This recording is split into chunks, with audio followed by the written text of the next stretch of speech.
এখানে সার্ভ করি তারপর দিকেন ভিডিওটা। ঠিক আছে, তুমি সার্ভ করো, সেটা আমি তোমার কি একটু নেবো নাকি ফেস যে আমার বন্ধুর দোকানে আসলাম।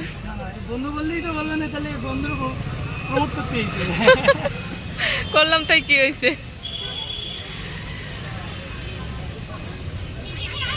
আচ্ছা, এবার এটা আমার তো ভাই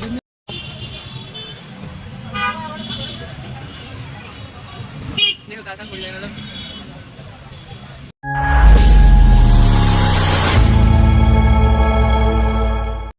যে বাড়িটাতে আমি ছোটোবেলা থেকে বড় হয়েছি, খেলা করেছি, পড়েছি, থেকেছি, আজকে সেই বাড়িতে যাওয়ার জন্য আমাকে সাজুগুজু করতে হয়, হাতে সময় বের করে নিয়ে যেতে হয়। নমস্কার বন্ধুরা, তনুর রান্নাঘরে আপনাদের সবাইকে স্বাগত জানিয়ে শুরু করছি আজকের ভিডিও। আর আজকের ভিডিওটা না একদম একটু অন্যরকম। আজকে হঠাৎ করে প্ল্যানিং করলাম বাপের বাড়ি যাব, আর বাপের বাড়িতে গিয়ে আজকে আমি আমার বন্ধুর হাতের স্পেশাল পিৎজা খাবো, এবং লাইভ পিৎজা আপনাদেরকে বানিয়েও দেখাবো। সো বন্ধুরা, ভিডিওটা একদম স্কিপ করা যাবে না, সম্পূর্ণ দেখতে থাকুন। আর মা তো আমার জন্য দারুণ দারুণ সব রান্না করে রেখেছে আজকে। আপনারা তো প্রথমেই দেখে নিয়েছেন, মায়ের সাথে দাঁড়িয়ে একটু ভিডিও করছিলাম। আর এই যে মা আমার জন্য একদম সুন্দর করে ঝাল ঝাল করে কষা কষা করে নিজের হাতে খাসির মাংস রান্না করে রেখেছে। সত্যি মায়ের হাতের রান্না খুব মিস করি, নিজেইকে তো রান্না করে খেতে হয়, সেখানে হঠাৎ করে মায়ের হাতের এরকম রান্না খেলে না মনটা ভরে যায়। সত্যি কি সুন্দর রান্না করেছে আমার মা। আর আমার মা এখন সত্যি ভালো রান্না করতে শিখে গেছে। আমার জন্য অনেক কষ্ট করে ভালোবেসে রান্নাটা করেছে। সকাল সকাল ঘুম থেকে উঠে এখানে খাসির মাংস ছিল, আর এখানে খাসির চর্বি দিয়ে মুগের ডাল ছিল। এত ভালো লাগে মায়ের হাতের এই রান্নাটা। মা ব্যক্তিগতভাবে চর্বি খেতে ভীষণ পছন্দ করতো যখন মা সুস্থ ছিল। এখন মা একবার স্ট্রোক করার পরে, ডায়াবেটিস ধরা পড়ার পরে অনেক কিছুই মার পছন্দের জিনিস খেতে পারে না, কিন্তু নিজে খেতে পারে না, কিন্তু আমাকে খাওয়াতে পছন্দ করে। আর এদিকে 4টা ডিম সেদ্ধ করে তেলে ভেজে রেখেছিল, এটা আমি খেতে খুব পছন্দ করি। আর এদিকে ছিল সাদা ভাত। তো আজকে দুপুরে তো দারুণ খেয়েছি মায়ের হাতের রান্না অনেক দিন পর। আর কি বলবো, বাড়িতে এসেছি মানে বুঝতে পারছেন। আর এই হচ্ছে আমাদের ছাদ। জীবনের কত শত সময় এই ছাদের পরে আমাদের কেটেছে। আর মা এখানে অনেক রকমের গাছপালা লাগিয়েছে। তো সেটাই, অতনুর তো মানে ছাদে ওঠার খুব শখ, যেহেতু আমাদের তো ছাদ নেই। তো যখনই ও মামার বাড়িতে আসে ছাদে ওঠার জন্য যে কি করে, তো যাই হোক ওকে নিয়েই ছাদে চলে এসে। আর বিকালবেলায় আমরা আগে থেকেই, বিয়ের আগে থেকে মা আমি বিকালবেলা হলে একটু ছাদে আসতাম। ছাদে এসে যেন মনে সুখ দুঃখের গল্প করতে একটা অন্যরকম ভালো লাগে। আর এই যে মায়ের টবে একটা পুঁইশাক হয়েছে, মাকে দেখাচ্ছিলাম, মা আমাকে দেখাচ্ছিল, বলছিল দেখ কি সুন্দর পুঁইশাক হয়েছে। আর নানান রকম সব ফুল গাছ, হিজিবিজি ফুল গাছ। আমি আগে এই ফুল গাছগুলো লাগাতাম, তো এখন তো আর আমি নাই, এখন মাই লাগায় সব, মাই দেখে। আর এই যে কি একটা ফুল, নাম জানি না, মাও জানে না, কিন্তু হয়েছে। আর এদিকে একটা কামিনী ফুল গাছ ছিল, একটা নিম গাছ ছিল। বেশ ভালোই ছাদ বাগানটা করেছে, একা একা যা পেরেছে। তো আসলে মায়ের শরীর অনেক খারাপ, তারপরেও এগুলো যে সুন্দর করে গুছিয়ে রেখেছি সেটা আসলে বলতে হয় ভালো। সিঁড়ি ভাঙতে পারে না, দেখাচ্ছে উপরে উঠে জল টল দেওয়া। আশেপাশে আমার সব জেঠিদের বাড়ি, জ্যাঠাদের বাড়ি, তারাও সব আমাদের এখানে ছাদেই সব গাছপালা লাগানো হয়। এই যে দেখেন প্রত্যেক ছাদে ছাদে সব এরকম টবে করে গাছ লাগিয়েছে। আর অতনু সেগুলো দেখছে, খেলা করছে। বেশ অনেক দিন পরে একটু মানে নিঃশ্বাস নিলাম, মানে কি বলবো, এই নিঃশ্বাসটা আসলে যে মেয়েরা সংসার করে বাপের বাড়িতে যায় তারাই বুঝতে পারবে। মায়ের কাছে যে একটু নিঃশ্বাস নেওয়ার যে কি শান্তি, সেটা তারাই বোঝে যারা এই সিচুয়েশনে আছে। তো যাই হোক, আমাদের বাপের বাড়ি শহরে হলেও জল জমে রাস্তাতে, মানে কি বলবো, রাস্তায় হাঁটুর সমান জল হয়েছে। এই বৃষ্টিতে আসতে যে কী ঝামেলা, ওই যে দেখতে পাচ্ছেন দূরে রাস্তার, এগুলো সব আমার কাকা জ্যাঠা বাড়ি, ঠিক আছে। সত্যি ভীষণ ভালো লাগছে।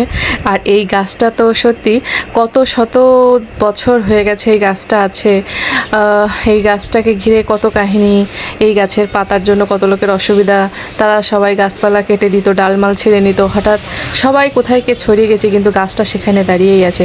তারপর বাড়ি থেকে চলে এসেছিলাম বিকালবেলায়, চাটা খেয়ে বাবা মাকে সব বাই বাই জানিয়ে। আর এবার চলে এসেছি বন্ধুর দোকানে। আর আসতেই আমি কিন্তু জানতামই না যে এটা আমার বন্ধুর দোকানে, আমি ফেসবুকে দেখেছিলাম লাইভ পিৎজা। তো সেটা খাওয়ার জন্য এসেই দেখি গাড়ি থেকে নামতে না নামতে আমার বন্ধু আমাকে বান্ধবী বলে ডাক দিয়ে দিয়েছে। আর আমি বললাম এটা কি তোমার? তা বলছে কি হ্যাঁ। তো চলো অর্ডার দিয়ে দিলাম পিৎজা। আর আমি ওকে বললাম শোনো বন্ধু, আমি কিন্তু তোমার পিৎজার A to Z ভিডিও করবো। বলছে করে ফেলো, সমস্যা নেই, আমার কোনো সমস্যা নেই। তো বন্ধুরা, আজকে আমি আপনাদের লাইভ পিৎজা বানিয়ে দেখাবো। পিৎজাটা খেতে কেমন হয়েছে সেটা পরে বলবো, কিন্তু বানানোটা আগে আপনাদেরকে আজকে দেখিয়ে দেব। আর এদিকে আমি একটু নিজেকে ক্যামেরার সামনে এনেছি, ছেলেকে এনেছি, তারপরে চলে এসেছি পিৎজা বানানোর জন্য। তো এখানে ওই যে খামিটা নিয়ে নিচ্ছে। পিৎজা বানানো আমার দেখে তো খুব সহজই লেগেছে, তো কি বলবো, আপনারা দেখুন কি কি দেয় না দেয়। সত্যি কথা বলতে আজকের পুরো পিৎজা বানানোর রেসিপিটা আপনাদেরকে A to Z দেখাবো। আপনারা আশা করছি ভিডিওটা যদি স্কিপ না করেন তাহলে জানতে পারবেন পিৎজা বানানো একদম দোকানের পারফেক্ট পিৎজা। তো বন্ধুরা, এই যে দেখেন পিৎজার জন্য প্রথমে ওই রুটিটা বেলে নিচ্ছে। আপনারা ভিডিওটা মনোযোগ দিয়ে দেখুন, আর কি বলবো, ভিডিওটাকে স্কিপ করবে না। যারা চ্যানেলটা এখনও সাবস্ক্রাইব করেননি সাবস্ক্রাইব করে নেবেন, আর যারা ভিডিওটা সম্পূর্ণ দেখছেন তাদেরকে অনেক অনেক ভালোবাসা, এবং আমার ভিডিও দেখা মাত্র একটা লাইক করবেন, কমেন্ট করবেন, এবং কেমন হয়েছে আজকের ভিডিওটা অবশ্যই একটু জানাবেন। আজকের ভিডিওটা অন্য দিনের থেকে একটু অন্যরকম, সো দেখবেন আশা করছি ধৈর্য সহকারে। কাঁটা চামচ দিয়ে এটা ফুটো ফুটো করে দিচ্ছিল। তো পুরো পিৎজা বানানোর প্রসেসটা আমি আপনাদেরকে ভিডিও করে দেখিয়েছি, তো মনোযোগ দিয়ে দেখলে বুঝতে পারবেন পিৎজা বানানো কতটা ইজি। এই যে বন্ধুরা, রুটিটা বেলা হয়ে গেছে, বেলার পরে কাঁটা চামচ দিয়ে কিছুটা করে নিছে। তারপরে হচ্ছে পিৎজা সস, এটা আপনারা চাইলে এখানে টমেটো সস দিতে পারেন। তো এটা পিৎজা সস প্রথমে খুব বেশি করে দিয়ে দিয়েছে, এটা বেশি দিলে নাকি খেতে আরও বেশি ভালো লাগে। তো সে যেভাবে বানাচ্ছে আপনাদেরকে জাস্ট সেটাই আমি দেখাচ্ছি। আমি কখনো বাড়িতে বানাইনি, এবার একটু ইচ্ছা হচ্ছে এটা দেখার পর যে বাড়িতে ট্রাই করব। তো হাতে একটু গ্লাভস পরে যেখানে চিকেন দিচ্ছে, এখানে ঝুরি করা চিকেন তো বেশি বেশি করে দিচ্ছে। আর এই দোকানটা কিন্তু একদম সাতক্ষীরা শহরের ওপরে, আপনারা খুব মানে নাম হয়েছে দোকানটার। আর আমার বন্ধু বিশেষ করে আপনারা সবাই যাবেন যারা সাতক্ষীরা থেকে দেখছেন, বাংলাদেশ থেকে। তো চিকেনটা ছড়িয়ে দেওয়ার পর আবারও কাঁটা চামচ দিয়ে এইভাবে করে নিচ্ছে। আপনারা ভিডিওটা দেখলে বুঝতে পারবেন, আসলে বলার কিছু নেই। তারপর কি কি দেয় দেখেন। এবার চিজ নিয়েছে, চিজটা এভাবে গ্রেট করে দিচ্ছে, বেশ অনেকটা চিজ দিয়েছে। চিজের পরিমাণটা বেশি হলে বেশি ভালো লাগবে খেতে। তো এই যে দেখেন চিজটা গ্রেট করে নিচ্ছে। আমি আপনাদেরকে পুরো A to Z দেখাবার চেষ্টা করছি কিভাবে লাইভ পিৎজাটা তৈরি হচ্ছে। এইটার নাম হচ্ছে লাইভ পিৎজা এবং ভীষণ ফেমাস হয়েছে। তো পিৎজাটা গ্রেট করে নেওয়ার পরে ওই যে চিজটা গ্রেট করে নেওয়ার পরে পিৎজার উপরে দিয়ে দিচ্ছে, বেশ অনেকটা চিজ দিয়েছে। এভাবে চোখের সামনে দাঁড়িয়ে পিৎজা অর্ডার দিয়ে পিৎজা বানিয়ে খাওয়ার মজাই আলাদা। অপেক্ষায় আছি কেমন হবে পিৎজাটা, কে জানে।